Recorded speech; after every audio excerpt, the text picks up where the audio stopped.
Good afternoon from warm and muggy San Antonio, typical for this time of year. Today, we're going to look at a very special program. It's through the Institute for Military and Veteran Family Wellness, but we're looking at the Veteran Spouse Network. A couple of housekeeping things. First, this is a presentation from the San Antonio Coalition of Veterans and Families. Our mission, the immediate assistance for homeless vets. Please feel free to hit the like button and subscribe to our channel. It means a great deal to us. Fortunate today to have Hannah O'Brien, Program Director. She's going to talk about our program. This is the mission. I'm not going to read the whole thing. Certainly people can look at this is right off their website. For the Veteran Spouse Network, partnership between the social work school and the medical school. Again, very impressive what they're doing. And some of the high points of their program, peer-to-peer support, resources and services.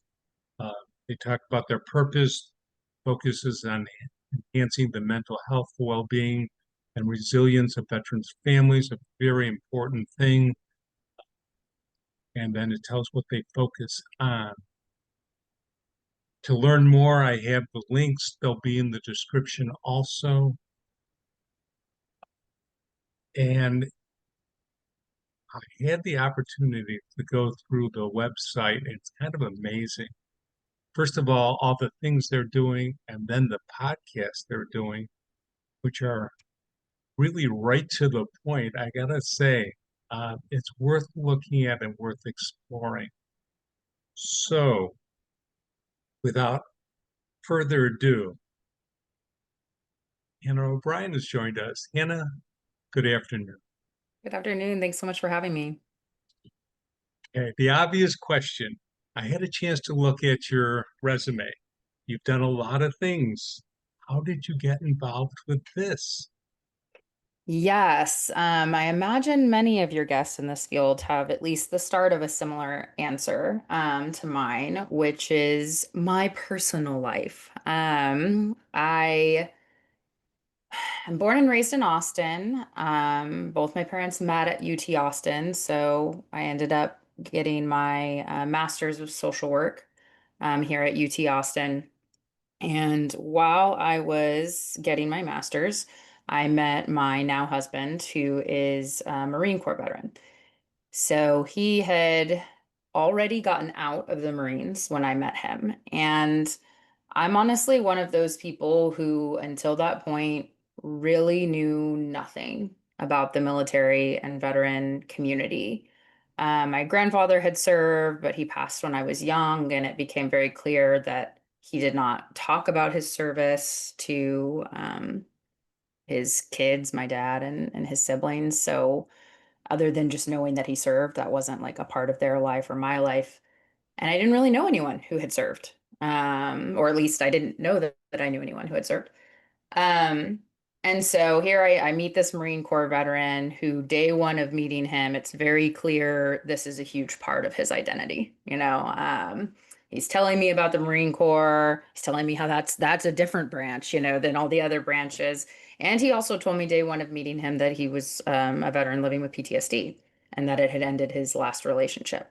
Um, and so, I'm I'm a social worker or a soon to be social worker. I think I know what that means, right? Like I think I understand. Okay, like I'm learning about all these different populations. I'll tell you what, this population was not one of them that they were teaching much about.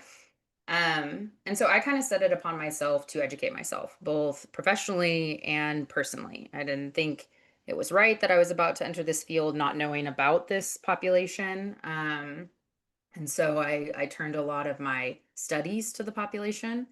And then I just was very inquisitive with my partner. Um, Fast forward, months and months and months into our relationship, and we were really struggling with a lot of the things that I now hear, have Sure. learned are pretty typical of a lot of veteran relationships, especially when mental health is present. And I felt really underprepared. I I didn't understand. I was really struggling. It was clear he was really struggling. And the social worker in me could understand that there was more at play, right? It wasn't just here's this guy doing, reckless things or, not being very nice or, I understood there was mental health at play and that there was just more to it. It was more complicated. It wasn't something that I was going to take at face value and just write him off. Um, but it didn't mean I understood. It didn't mean I knew how to connect with him. It didn't mean that I knew how to support myself. And ultimately, that is where I really struggled was no one in my life really could understand the nuance that I was trying to understand and didn't understand why I was even trying to work through it. And so I ended up feeling really isolated, really under supported myself, and I began looking for peer support. So I asked my professors, I was like, hey, where can you like point me in the direction? This has to exist. There must be peer support groups for loved ones of veterans. And the answer was a resounding nope, there isn't. I even remember vividly, they were like, well, have you tried Al-Anon? And I was like, well, that's not, is that what I asked for? I don't think so. And that was really disheartening. And that actually even made me more motivated to kind of turn my professional interests to not just what I had been, which was understanding the veteran population, but also the family. And so when I graduated, I originally thought I was going to be honestly in homeless prevention work. Funnily enough, that's what I was really interested in at the time. And so I did apply to some jobs like that, but then I also saw an opening here at UT Austin where I was going to school, and with a professor who I had worked with on kind of like our capstone project because she was in this space, which is our institute director, Dr. Lisa Bora. And so I went out on a limb. It was the weirdest cover letter I've ever written because one of the preferred qualifications was being married to a veteran. And I was like, I'm just dating. Is that okay? Like weirdest cover letter I've ever written. But I ended up getting the job and I started a week before I graduated, and that was over 9 years ago. And I have essentially got to be involved in building the support that I was in such desperate need of myself and couldn't find. Amazing. All right. So now that you have a program, what's your program doing? Yeah, yeah, quite a lot. A lot more than it was when we started out 9 years ago. Um, Long and short or short, peer support is our primary bread and butter, what we really focus on, what I'd say we're experts in. Um, we do that a lot of different ways. So when we first started out, we were really just running one peer support group, which we still run today, called the Veteran Spouse Resiliency Group. And that was a curriculum we developed alongside spouses. At the time, we were just doing work in the state of Texas. So with our Texas spouses to really figure out what they need. Because that's another thing that's interesting about us. You saw from the slides, we're based in a research institute. So research is very much at the heart of everything that we do, really trying to make sure that if we're developing programs, we're understanding the needs of the community and building those programs around those needs and how they want to be served. So we did a lot of that work up front, and peer support was kind of what they said they wanted, and what they weren't finding elsewhere. They were seeing it available for veterans through programs like the Military Veteran Peer Network, at TBC, and they were like, "That's great. Where's that for us?" So we essentially came in to fill that gap. So we do kind of our resiliency group was 12 weeks a long time ago, and then COVID hit, and 12-week groups just didn't make sense for anybody. So we now run a 6-week version of that, but that's a curriculum we developed, really focused on the kind of post service, you're already out of active duty life experience, and really helping foster connection and long term relationship building. Because you can just become sticks in the wind after your spouse gets out. Um, so we do have groups, and then COVID happened, and people needed real time, like low low commitment, high reward peer support. So we started another program that we thought would be a COVID program, and it's just really taken off called our social club program. And that's just kind of any topic under the sun. It could be intense, more intense mental health topics like supporting a veteran with PTSD or TBI.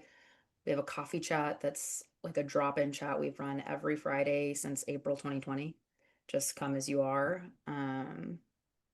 We talk about art, we talk about music, like literally anything that you could maybe think about. And again, all based on kind of what we're hearing through surveys and interest levels and gaps. We're trying to do things we're not seeing other Yeah. people do because there's a lot going on elsewhere that people are excelling at, and we can point them in that direction. But really, what are their needs, and where can we find connection points to support them in those areas? Almost all of this is virtual post-pandemic. We do still have some in-person programming as well. So lots of groups, educational seminars as well. We unintentionally kind of became this hub, right? Of, oh, this is where veteran spouses go across the country. Right. And that's great. But that also meant that we needed to really work on understanding all the other players in the space that do the work really well so that we're not trying to help people outside of our mission and our lane, but we know who to connect them to when they are facing homelessness or they're, you know, they got laid off and they need, employment support, that we know where to push them and where they're going to get quality support. So we do a lot of we bring a lot of experts in to do educational seminars to educate them, but also connect them to those quality resources. We also do a ton of suicide prevention training Sure. because we really think that the family is underutilized in the fight against veteran suicide. Um, they're at home. They're the ones most likely to see some of those early warning signs, but also it's the person they love the most. So that's a really scary thing to do. And so making sure they have the tools to know what to look for and know how to intervene and how to get their own support if and when they may be faced with that. We've turned a lot of attention and resources to that recently. And we've been really excited about that work. We also do one-on-one peer support. So people who maybe need a little bit more time and attention with our peer leaders. And then, as you mentioned, we do the podcast monthly and really with the same goal. For me, it's all about how can we help people feel less alone in their experiences, more connected, even if it's just through listening to a podcast or reading a blog article. Um, because I certainly know that's how I felt 10 years ago, was very alone in my experience. It is certainly what we hear the most when people come to us. And then, happily so, when they leave us, they're like, ah, I'm not alone. There are tons of people going through this that I can connect with to help me get through it, because sometimes all we need is just a non-judgmental listening ear. And I'd say that is the majority of what we are aiming to provide through the work we do. You mentioned your podcast. I was impressed. First of all, I told you that I listened to one of yours where you and your husband presented, but there's other people who get to express themselves. And I also read an article on your website by a spouse who talked about being married to someone with PTSD and sort of the decision making in that. Mhm. And it was a brutally honest Think but those things. objective. And the idea of giving spouses a place to express themselves is a very powerful. Uh, and it was nice to see you incorporate. Hmm. Thank you. Yeah, I think so often what we see, whether it's in a group, whether it's in an email we get, we see it and outreach events when people come to us. I even see it in like professional partner meetings or after presentations, which is people interact with us and they instantly, because of the work that we're doing and why we do it, they feel safe and they realize, oh, I can tell you about my experience. And maybe I have never shared this with anybody ever because it never felt safe to. Like, I'm not kidding. We'll be at outreach events and people are like crying talking to us, and they'll be like, I don't know what's happening. Like, I just came to, I just came to learn about your service. But you're absolutely right. It's so powerful when you give people a safe space to share their challenges, their successes, their amazing moments as well. When for a million reasons we could talk about all day, they don't feel able to share that in a lot of the spaces that they're in naturally. It's very powerful. Okay, so I have a question for you. You're 9 years in. That's an amazing run uh, with no shortage of veteran spouses. But what's on the horizon? Mm. What's coming down the pike? What do you envision?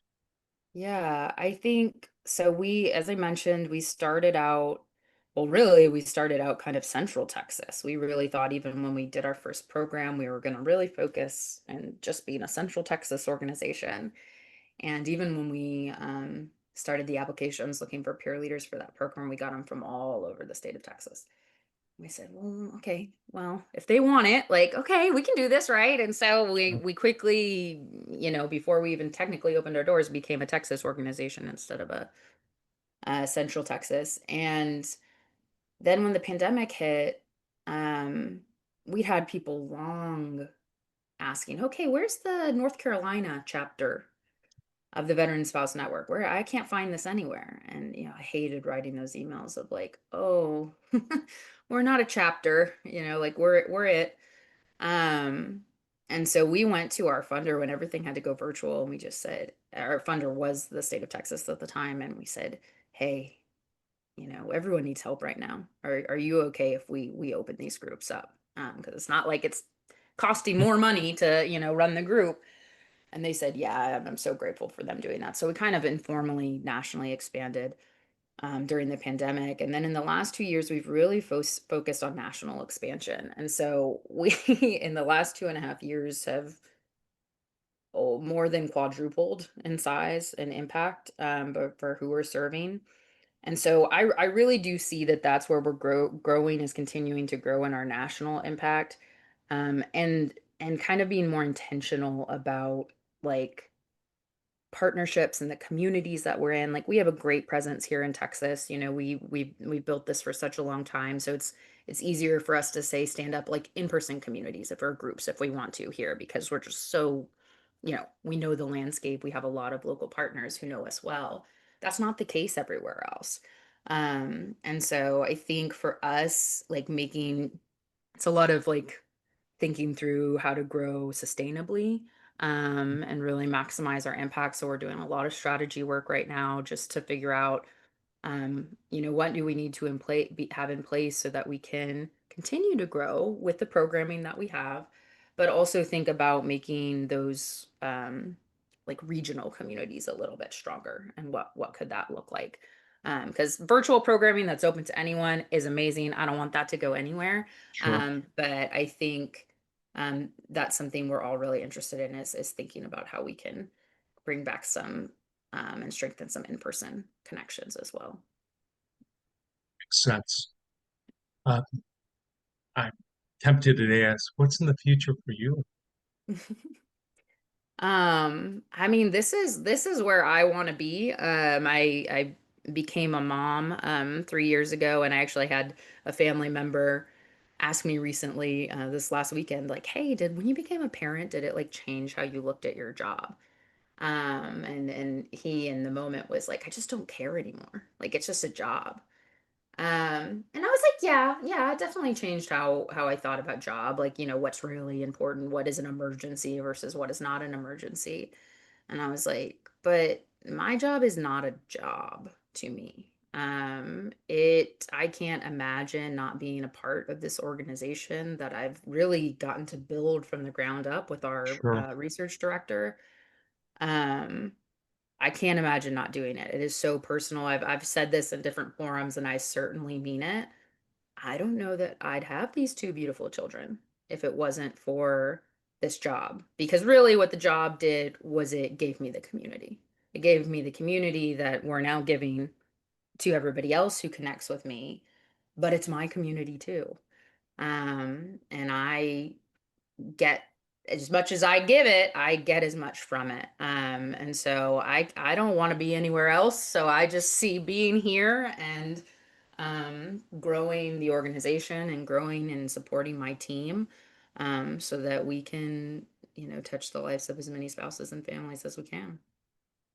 When you meet a veteran spouse for the first time and know you only have a handshake and a short time to speak to them, what do you tell them? Mm. A lot of times I tell them a version of what I'm telling you now because I think one, it's authentic, right? It's one thing to hear, oh, this would benefit you, and here's why I think this would benefit you. It's another thing to connect with them and say, we have some shared experiences, like, and also these are the people shaping this program, are people who are living the life that you're living. Most of our staff are spouses or family members, um, and to hear, and also then you're getting to see what we do in action, like by connecting on that personal peer level. um that's what we do, and then you can say that, oh yeah, that reaction you just had, or what you just opened up to me about, that's what's happening in all of our groups. Like, that's what we're doing, that's what you're getting.